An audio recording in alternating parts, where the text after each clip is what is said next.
It's still summer, y'all.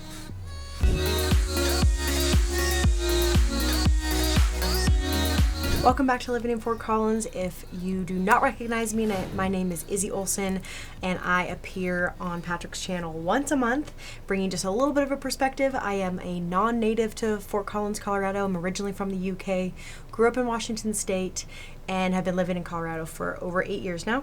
And so I give a little bit of a different perspective, a little bit younger perspective, and female as well. So pleasure to have you guys back. It's just me. Zach is not here this month, but maybe next month he'll return. So today I'm going to be talking about things to do in Fort Collins, summer specific. And we help people. A large amount of our clientele are people who are moving from out of state to Fort Collins, and so a big part of what we get to do is show them around Fort Collins, why we love it, northern Colorado. I mean, we really do from, I'd say anywhere in northern Colorado, Longmont and north, and then as well as east. And so we love getting to show people why it is, especially for me, being here for 8 years, I did not think I was going to get to stay after going to CSU. And so getting to show people why I fell in love with this place is such a fun part of this job. And so anytime we have people who are relocating here or are first often wanting to make a trip out here, I just had about 6 people come from out of state to visit Fort Collins in the last 2 weeks. I have a few more coming this summer who are thinking Fort Collins is going to be their next home, but just want to check it out first. And so for all of those people that we help with their buying process, we give them kind of what we would do if we were visiting Fort Collins for the first time. And so that is what we're going to be doing today.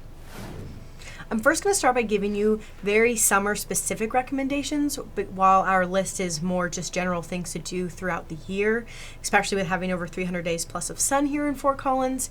There are so many things you can do year-round, but these are specific things to summer that I would do if I was visiting Fort Collins now or in the next month or so. So the first is white water rafting. Our team did this last year, and honestly, after we did downhill mountain biking and paintball for our last 2 team retreats, I was terrified about white water rafting, and so I think I picked a class 3, and the boys were not happy, but that's fine.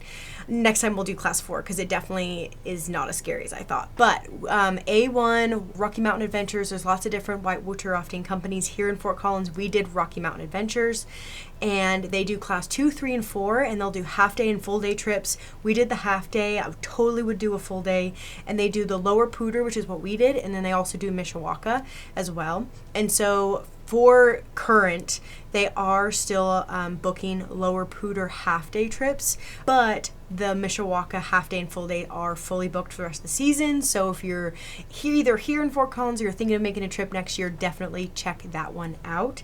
And they're doing these tours through August. They have availability and bookings available until, it looks like they stop around the 2nd of September. So personally, it was so much fun. Definitely recommend. And if you're coming with a group, I know that it's ages 13 and up. So if you're coming with your kids, you're coming with friends, it's a great way to meet new people. If you get on a boat with people you don't know, that's a great way to bond. So the next thing, which I still can't believe I haven't done it, I used to live less than a mile from it, is the Holiday Twin Drive-In movie theater. It is located just off Overland Trail, really close to where the CSU Stadium used to be, which is now a disc golf course and natural area, which we'll talk about in a little bit. Super cool location, and right now they are filming, or they are showing Despicable Me 4 and Twister, but Deadpool and Wolverine is going to be coming Thursday, August 1st, and the movies start around 9 p.m., but the gates open at 6:30. So my husband and stepson just saw that one, and I've heard really great things about it. So especially if you're a nerd and you've watched the other, 30 movies related to that comic, I don't know, but I've just heard that there's a lot of little things that if you are very knowledgeable in those movies, then you're gonna love this movie. So definitely make sure to check that out. And then they do a special back to school on August 5th, but that is Sunday, so this video will be out by then. But they do a back to school movie night each summer as well, so something to check out for next summer. City Park's food truck rally. I have done this before. It is so much fun. So many people from the community come out for it. There are tons of food trucks, desserts, appetizers, Mexican food, Italian food, the food of my people, which is Turkish food. Well, Greekish is kind of how they have it, but it's close enough. And there's live music. You can walk around the park. There's a lake you can walk around. There's a water park. You could spend your day there and then decide to have dinner there. So close to Old Town, so definitely could go there after or before, but make a super fun evening out of it. That's Tuesdays, 5:30 to dusk, and that's going on until September 17th. It's funny that I talk to you guys about these things because anytime that I help a client move from out of state to Fort Collins, especially when they have kids, they've done so many more things in Fort Collins than I've done in the 8 years I live here, which I think is just part of it. When you're new somewhere, it's always great to just get out and get about. So this is another thing that I have not personally done, but I've heard amazing things. I did just have some clients move here from North Carolina. They checked out the Loveland Farmers Market and loved it. But someone there was like, check me out at the Fort Collins Farmers Market. It's so much bigger. And so this one is located off the southeast corner of Harmony and LeMay in the Ace Hardware parking lot. It's every Sunday and Wednesdays from 10 a.m. to 2 p.m. The Wednesday Farmers Market's going to end in September, but the Sunday farmers market will go through November 10th. And so I was just looking at the list of all the things that are fresh right now. This is like the perfect time to go to the farmers market. I'm not going to list them all out because most vegetables are in season right now. And so a few that I saw: acorn, squash, apricots, cantaloupe, beets, arugula, basil, so many things. So if you love fresh tasting food, another great way to meet people and just meet local vendors and see what they have to offer, the farmers market in Fort Collins is definitely something to check out. Another summer-specific thing that I would definitely check out if I was visiting in Fort Collins or lived here is Bohemian Nights. And so this is every Thursday from 7 to 9 p.m.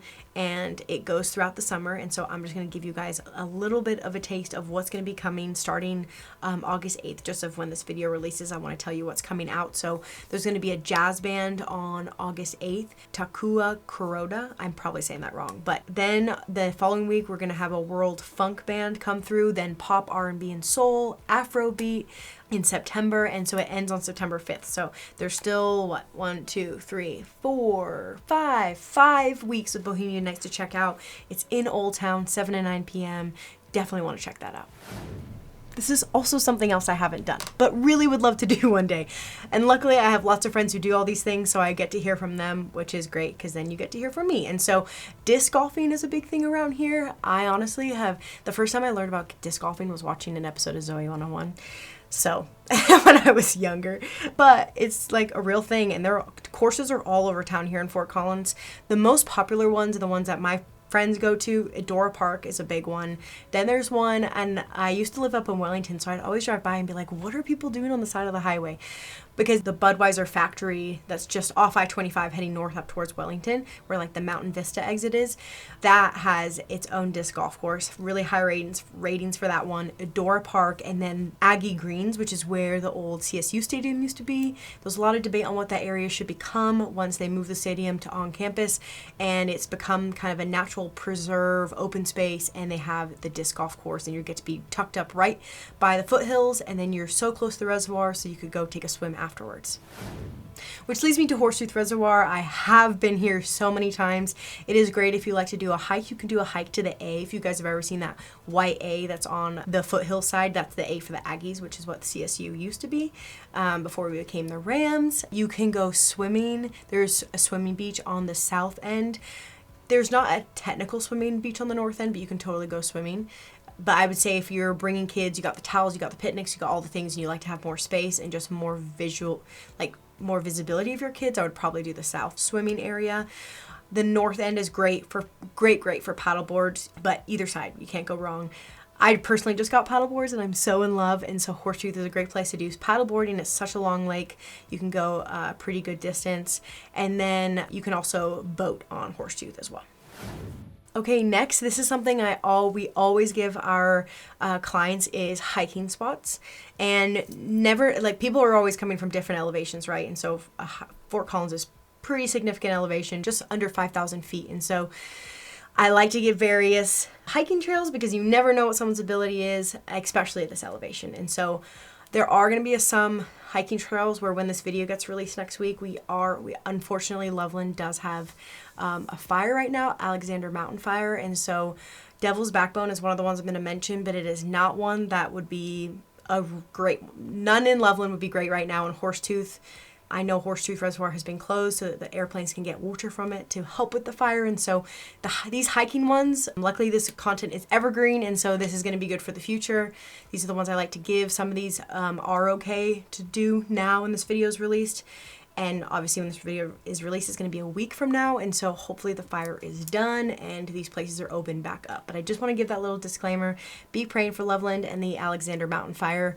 It did start yesterday and it is growing pretty fast. So first is Horsetooth Rock. If you've ever seen that funny looking rock, especially if you come down Horsetooth Road, but you can see it from most of Fort Collins. It is called Horsetooth Rock because it looks like a little horse tooth. And you can actually hike all the way to the top of that rock. I've done it before. If you are scared of heights, it is terrifying. I like climb on it. Like I can't stand up all the way. It's terrifying, but especially on a windy day. I took my dog up and he just ran up like a little mountain goat. So kids go up there, people go up there. It's like you're kind of scaling a little bit of a cliff to get up there. And I may be being dramatic because I'm not a rock climber or anything like that. But the hike is about 5 miles round trip. It's about a 1,400 elevation gain. So it's pretty solid. You're kind of going straight up most of the time, but it's really fun. I really love it. That's definitely a busier trail, but during the week it'll be less busy. Horsetooth Falls hike is, you basically go to the same place, but you just deviate off. And so that one is a way more low-key hike. If you have little ones, I think it's great.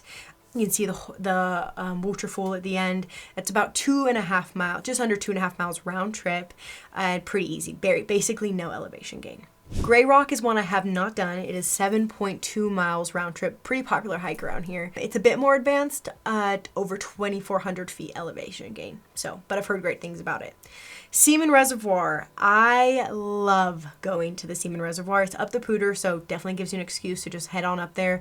There's fishing, hiking, camping, all the things, and so close to Fort Collins. So definitely recommend even just taking a drive up the Pooter, going to the Mishawaka, getting lunch there. That's one of our recommendations on our list that we give out. But that is about a 3.2 mile out and back trail, and so there is another part to the Seaman Reservoir where you can go up to the reservoir, and then you can, if you look up to the left, there's kind of like a secret trail, and then you can scale the like mountainside, and it takes you to this little like, my friends are going to hate me for sharing this because it's kind of a secret, but so you go along the mountainside, and it's definitely like this, right? But then it ends in this like, almost like, I don't know what the right word is. Cul-de-sac is not the right word, but kind of this little end where you can drive. You can swim out to a little island. There's like a grassy meadow. A lot of kids do rock jumping. I never would have found this hike if my friend hadn't have showed me. And so I do not believe that's the hike that Seaman Reservoir is talking about when I was looking it up online. The hike that I'm talking about is more of like a secret hike. And so if you want more details on how to find that, I can let you know. I love taking my dogs off leash there. Not sure if that's allowed, but I've never gotten in trouble. Never once seen a ranger over in the area that I'm talking about. And then I just get to throw the ball, swim with my dogs, all the things. So it's super fun. Probably about a 45-minute hike there. Just depends. I one time took my sister there the day she landed from Washington State, and I think I almost killed her. So Seaman Reservoir is great. Gives you a chance to go up the Pooter. And last is Devil's Backbone Nature Trail. That is the one that is currently closed right now with voluntary evacuation because of the Alexander Mountain Fire. This is a 4.3 out and back trail. It is pretty easy. It's pretty flat, and you get to see like the keyhole, which overlooks the foothills of Loveland. It's beautiful. It's so close to downtown Loveland. It is a great hike for beginners. If you're not super into hiking, you just landed your plane and you don't want to die, it's great. I love taking dogs. It's definitely a busier trail. It's kind of, Devil's Backbone is like the Horsetooth of Fort Collins in terms of popularity, and so definitely want to leash up your dogs. It's not that kind of hike unless maybe during the week, but if you get in trouble, don't get mad at me because you're supposed to have your dogs leashed up. But I'm an off-leash kind of gal. So those are the hikes that we like to recommend to people who are visiting Fort Collins for the first time. Okay, the last two things that I want to recommend, checking out Old Town. If you are new to Fort Collins, you have to go to Old Town. It is so sweet. There are so many restaurants. My favorite, like most of my favorite restaurants are all in there. And if you want to know what my favorite restaurants are, check out my video from last month where Zach and I talked about our favorite videos in Fort Collins. And then also, and so that leads me to restaurants. I'm not going to go over the list again just because it was in my last video, so go check that out. But we usually give out a list of my favorite coffee shops and restaurants and things to go. Definitely checking out the Exchange. There's tons of restaurants in there, but it's great if you have kids or you want to meet some people. Tons of different there's like little restaurants in like storage containers. It's like a fenced. I mean, there's not like, It's a fenced in area. You can have alcoholic beverages in there. There's different restaurants that feed into it. And then there's like turf and little things in the middle. So it's a super fun place to go. So Old Town and definitely checking out the local restaurants is what I would do if I was visiting Fort Collins for the first time. So there you have it. Things to do in Fort Collins Summer Edition. These are all the things that we recommend to people who are visiting Fort Collins for the first time, relocating here to Fort Collins, what we would do to really experience the outdoors, meet the people, and get connected in community here in Fort Collins. If you are looking to relocate here to Fort Collins or looking to make a trip out here, please reach out to us. We'd love to help you make it a trip that is so worth your time and really get to experience what Fort Collins is all about. And if you are thinking of buying and selling here in Fort Collins, we would love no better than to help you out. We have 5 agents with unique personalities, and you really get us as a team when you work with Sukup Real Estate, which I love. And so you get all of our different personalities with all of our experience and different geographic areas of Northern Colorado. So do not hesitate to reach out. My name's Izzy Olson, and I'll see y'all next month.